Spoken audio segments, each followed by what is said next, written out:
چانچہ میرے دادا پیر حضرت ڈاکٹر عبداللہ عارفی قدس سرہ، یہ حضرت حکیم الامت مجدد ملت مولانا اشرف علی تھانوی رحمہ اللہ تعالیٰ کے جلیل القدر خلفاء میں سے ہیں، کراچی کے قطب تھے، میرے دادا پیر ہیں، اور وہ ہومیوپیتھک ڈاکٹر تھے۔ ہومیوپیتھک پہلے وکالت کیا کرتے تھے ہندوستان میں، اور حضرت تھانوی رحمۃ اللہ علیہ کے ساتھ ان کی خط و کتابت رہتی تھی، اصلاح و ارشاد کے خطوط رہتے تھے۔ تو ایک خط انہوں نے لکھا، جی میں نے وکالت چھوڑ دی ہے، ہومیوپیتھک کا علاج میں نے سیکھ لیا ہے، اب کسب معاش کے لیے ہومیوپیتھک کی یہ فیلڈ میں نے اختیار کر لی، وکالت چھوڑ دی۔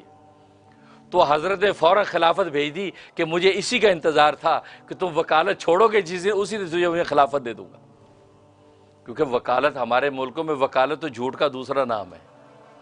پیسے بنانے کے لیے کچھ بھی بولو۔ فرمایا بس مجھے یہی انتظار تھا کہ جب تو وکالت چھوڑے گا اسی وقت تجھے خلافت دے دوں گا۔ تو ہومیوپیتھک ڈاکٹر تھے، اور اللہ کی بڑی عنایت ان کے ساتھ تھی، کیونکہ اپنے وقت کے کتب اور بڑے ولی تھے۔ کراچی کے اندر پاپوش نگر کے اندر ان کا جو ہے وہ مطب تھا۔ ایک مرتبہ وہ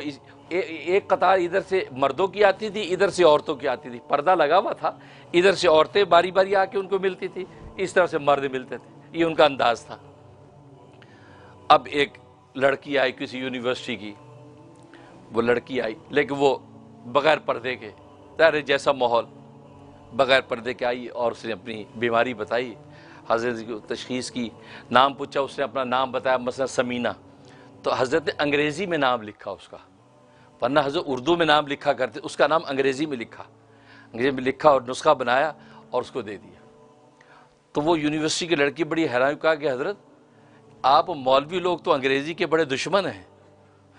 کیونکہ یہ ہمارے ملکوں میں تو بات مشہور ہے کہ مولوی انگریزی کے بڑے دشمن ہیں۔ حالانکہ مولوی انگریزی کے دشمن نہیں ہیں، انگریزیت کے دشمن ہیں۔ یہ انگریزی پڑھ کے جو انگریزیت آ جاتی ہے دماغ میں، یہ علماء اس کے دشمن ہیں۔ جیسے آج آپ امریکہ میں اپنے بچوں کو دیکھتے ہیں، آپ کے بچے انگریزی بولتے ہیں نا،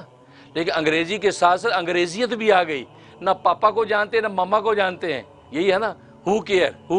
آئی don't care, I damn care, یہ چل رہا ہے نا، وہ یہی انگریزیت، یہ انگریزیت کے ماحول کی وجہ سے ہی آ گئی۔ تو بزرگ اس سے منع کرتے تھے، انگریزی بری نہیں ہے، انگریزیت بری ہے۔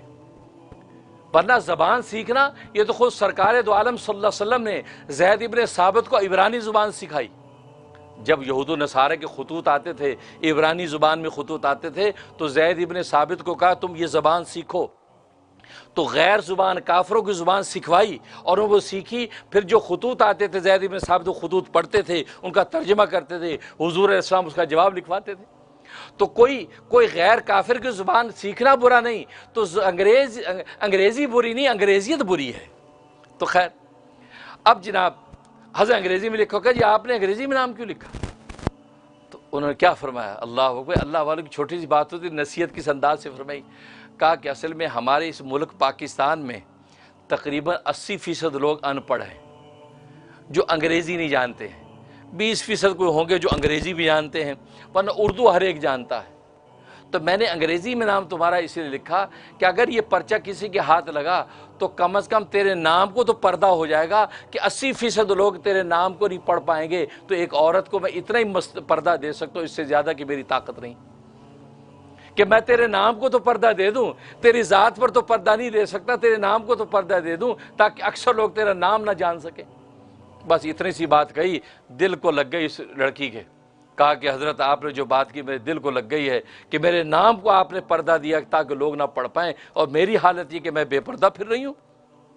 آج آپ کے ہاتھ پہ توبہ کرتی ہوں، اور آج کے بعد میں پردے سے رہوں گی جیسے خدا کا حکم ہے۔ وہ اللہ والی نیک ہو گئی۔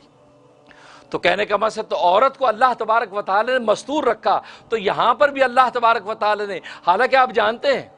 کہ یہ آدم علیہ السلام سے جو لغزش ہوئی وہ اماں ہوا کی وجہ سے ہوئی۔